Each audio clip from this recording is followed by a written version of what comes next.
But I thought we played really well, controlled a lot of the game. There was a period for 15 minutes after half time, the goal, where we just looked really flat, a little bit leggy. The goal took a lot out of us in terms of our energy, and I've got to say, Rodolfo changed the game for us. In and out of possession, his work rate in possession. We changed the tactics a little bit in the second half. We played two up front with one in behind because we thought Jimenez was causing us problems. And Rodolfo won us the game. And what we said in the dressing room after the game is that boy suffered more than probably any other player in this football club in terms of not scoring, not assisting, probably not being totally 100% happy with his form or his fitness or myself or whatever. But the team believe in him, and I believe in him. I've never wavered on my belief for that boy, and his finish was world class. His finish is what we see probably for Mexico, that kind of confidence and strut. And I think if I could have picked anyone to score tonight, it would have been Rodolfo, with the fact that he's been through the mill. And when you talk about characteristics, identity of a team, we speak about fight, spirit, togetherness, bravery. A team that consistently scores in the last minute of the games, consistently fights right to the very end, the 96th, the 96th minute against Nashville, is a team that makes me really proud. And now it's about Toronto on Saturday. We move on very fast, and we're looking forward now to the challenge of Toronto. Thank you, Phil. If you have a question on the call, please raise your hand. We're going to get started with Lauren here from Inter Miami. Congratulations, Phil. You go on the goal, then you concede. Your team comes back and fights until the very end, securing the win and the 3 points at home. Can you talk about the character of this team during this matchup in the past couple of months? Well, I think 5 games ago, maybe, our world, our attitude, our character changed, and we've been working so hard on it. The penny's finally dropped about what successful teams need, and successful teams have those qualities of never giving up. And now it's about consistent behaviours, and what we're seeing is consistent behaviours. Even on Saturday against New York City, when we lost, we saw consistent behaviours. We saw those qualities that fought us right to the very end. And that's what I told them before the game today, is that all I want to see is consistent behaviours.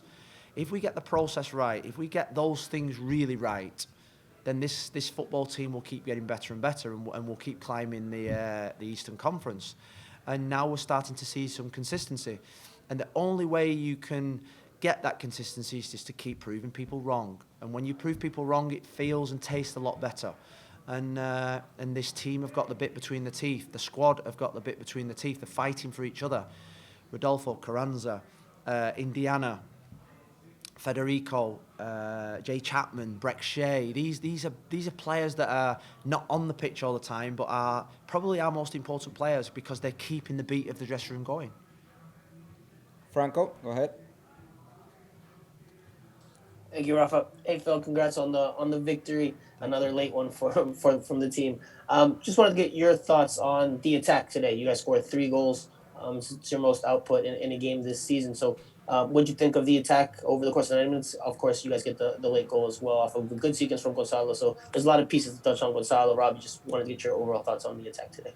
Well, I'd like just to win a game 3-0, Franco, and just enjoy the last 6 minutes of injury time and just have a bottle of water or a bottle of whatever, and just relax. But it's not going to be like that. I know it is. I know it's not. We went with a real attacking lineup. We went with I put the most goals in the team in terms of the front three. Indiana scored the last game. Gonzalo's our leading goal scorer. Robbie's a goal threat.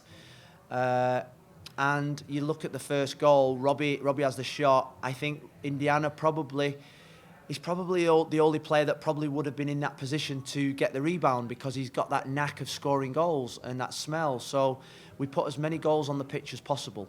And then we put Pizarro on, who I knew was going to score. I can say that after the game.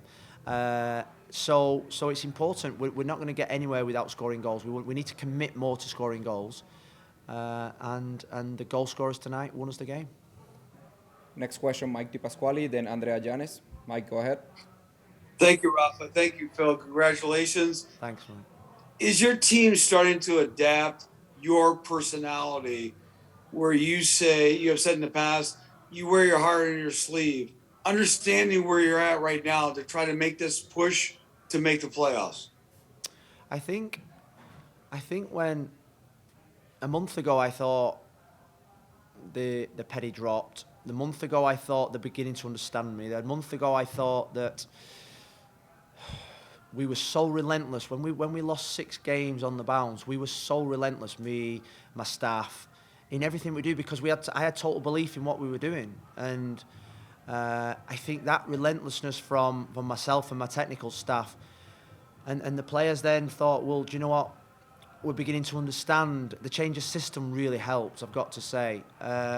And then we started to gain confidence with results. But ultimately, the relentlessness of what we wanted from day one, how we wanted to play, how we wanted to press, the attitudes, the behaviours of everyone has been no different from day one to now. It's just now, all of a sudden, I think in terms of a philosophy, I think they're beginning to understand that now it's just beginning to become ingrained in everyone and everything. And it does take time. New managers come in and it does take time. Sometimes you get the odd result early on like we did. But it took more time than what I thought. But ultimately, we're beginning to see a team that resembles a team that Inter Miami want, that I want. A team, you always say, that mirrors the manager. And a team that fights right to the very end is a team that I want. And, but the boys have been sensational now for the last month. And we want to make sure we continue this run. Andrea, go ahead.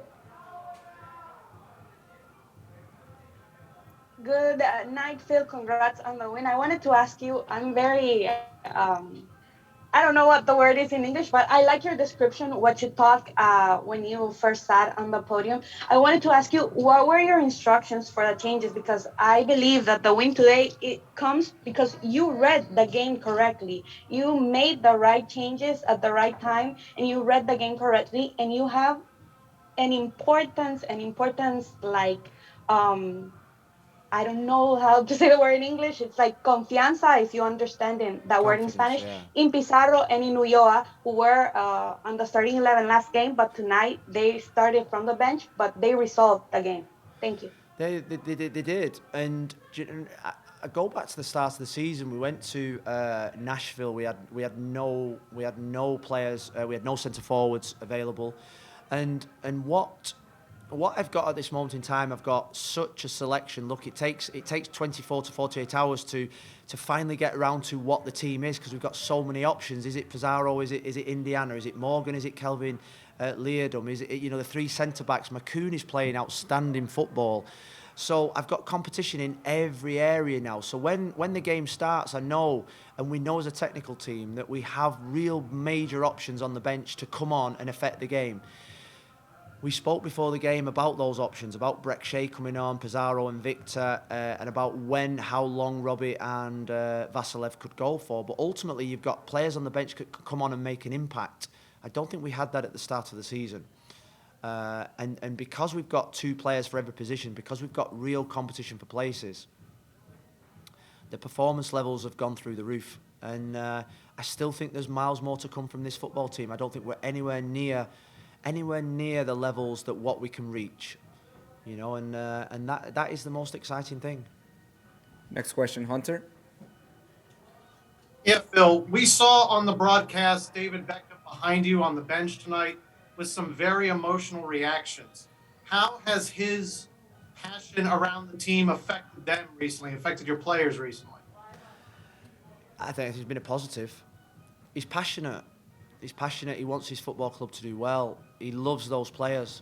He supports me more than probably I've ever been supported in management, in terms of sort of like giving me the belief, the platform, the encouragement all the time. Whether we win or we lose, the encouragement's always been there, and you can see how much it means to him. And it's no coincidence at all that since he's arrived, it's coincided with the victories. And yes, the players have got to take all the credit. But ultimately, we've got an ownership group now that are the fans at the end of the day.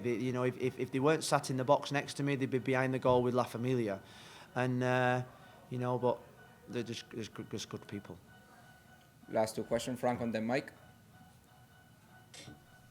Thank you, Rafa. Phil, just wanted to ask you about Salou Ewan's performance today. He doesn't get on the score sheet, so it doesn't pop out, but he had to pass to Robbie on the first one. assist on the second goal with the direct pass to Robbie. Also helped set up the game winner. So just wanted to get your overall thoughts on his performance and also his attitude. Seems like it has improved. His demeanor, his body language seems like it has improved. At least that's my perspective from the outside. So Well, just your thoughts. I think what people don't understand probably outside, probably sport or football in particular, is that these people are human beings. And Gonzalo's gone 8 months without seeing his little baby. He's gone 8 months without seeing his girlfriend, the love of his life. And yesterday they arrived in the country and he saw his little baby for the first time.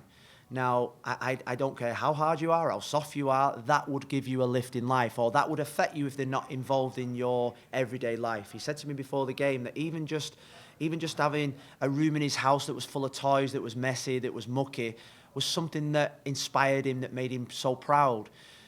I thought he was sensational. I've got to say, I thought he put in a team performance tonight that probably we've not seen in the past from him.